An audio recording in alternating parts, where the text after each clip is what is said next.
अधिकाऱ्यांना भेटून गेलो, डिटेल चर्चा केली, त्यांना सगळे निर्णय नियम गॅजेटियर्स असतील ते दाखवलेत. असं असताना 27 तारखेला 25 आदिवासी आमदारांनी मुख्यमंत्र्यांवर दबाव टाकला आणि 28 तारखेला 3:30 वाजता मुख्यमंत्री दालनामध्ये आपल्या कोळी समाजासोबतची होणारी बैठक ही रद्द करण्यात आली. तदनंतर सुद्धा 8 जुलै रोजी माननीय मुख्यमंत्री साहेबांनी पुन्हा कोळी समाजाच्या सोबत मीटिंग लावली आणि 8 तारखेला 2:30 वाजता मीटिंग होणार असताना 8 तारखेला रावसाहेब दादा 12 वाजता ही मीटिंग रद्द करण्यात आली. याचा अर्थ काय होतो?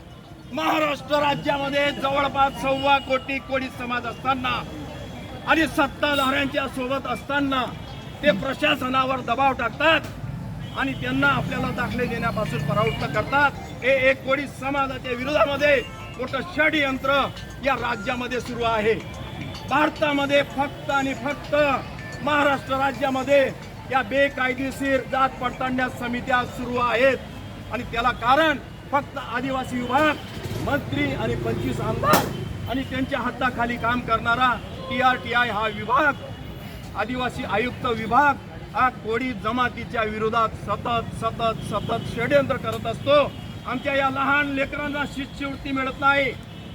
या मुलांना पुढे शिकायचं असेल तर शैक्षणिक सुविधा सवलती मिळत नाहीत.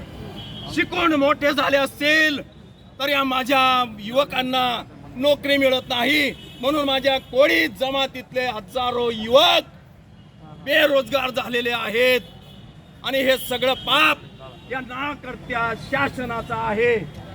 आम्ही पहिल्यापासून हा लढा सुरू ठेवलेला आहे. बऱ्याचदा ताई साहेब, कलेक्टर साहेब असतील, डेप्युटी कलेक्टर असतील, प्रांत साहेब असतील, तहसीलदार साहेब असतील वा ज्या विभागाचे अधिकारी असतील तर त्यांच्याशी ज्या वेळेला आम्ही बोलतो त्यावेळेला त्यांच्या बोलण्यातून आम्ही प्रत्येक वेळेला सकारात्मकता आपल्या समाजाच्या विषयी ही ऐकलेली आहे. अधिकाऱ्यांसमोर मी सांगतोय, याआधी रावसाहेब आपण येण्याच्या आधी या ठिकाणी आम्ही 5 दिवसाचा अन्नत्याग सत्याग्रह केलेला. आपले आदरणीय श्री तहसीलदार साहेब सुराणाजी त्यावेळेला होते, साहेब होते आपले. त्यावेळेला आम्हाला 5व्या दिवशी शेकडोनी दाखले दिले गेलेत. तदनंतर त्यांची बदली झाली. त्या जागी आदरणीय श्री महादेवजी खेडकर साहेब या ठिकाणी प्रांताधिकारी म्हणून आलेत. त्यांच्याशी आपला बऱ्याचदा वार्तालाप झाला. रावसाहेब, आम्ही कायद्याचा आदर राखतोय, शांतता, कायदा आणि सुव्यवस्था राखून हा कोळी समाजाचा हा युवक असेल, वयोवृद्ध असेल, तरुण असेल, महिला मंडळ असेल, आम्ही कुठंच गालबोट लागू देणार नाहीत.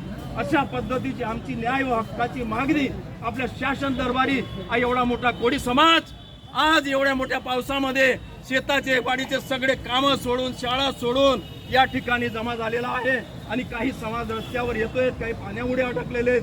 आज आपण या ठिकाणी तुम्हाला मत शिवत असेल, तुमची ताकद, तुमचं संघटन यापेक्षा मजबूत करावं लागेल तरच शासन या प्रशासनाला आदेश करतील आणि ते अधिकार प्रशासनाला आहेत. महाशय, प्रांत अधिकाऱ्यांना आपल्याला दाखले देण्याचे अधिकार आहेत. मी या ठिकाणी नमूद करू इच्छितो, 10 नियम जर असतील तर 9 नियमांच्या आधारे साहेबांनी ती तपासणी करावी आणि जो 10वा नियम आहे त्यांना जर वाटलं की जगन्नाथ बाविस्कर हा काळा सावळा दडदाकट रंगाने हा दिसतोय, हा मला कोळी समाजाचा वाटतोय किंवा आहे, त्या अनुषंगाने जरी साहेबांनी तो दाखला दिला तर त्याला नो अपील आहे. आजपर्यंत अशी एकही घटना झालेली नाही की प्रांताधिकाऱ्यांनी कोळ्यांना, टोकरे कोळी असतील, महादेव कोळी असतील, मल्हार कोळी असतील, STचे दाखले दिलेले आहेत. तर महाराष्ट्राच्या एकही अधिकाऱ्यावर अजून असा कुठलाच त्या दाखल्या दिल्याच्या निमित्ताने गुन्हा दाखल झालेला नाही.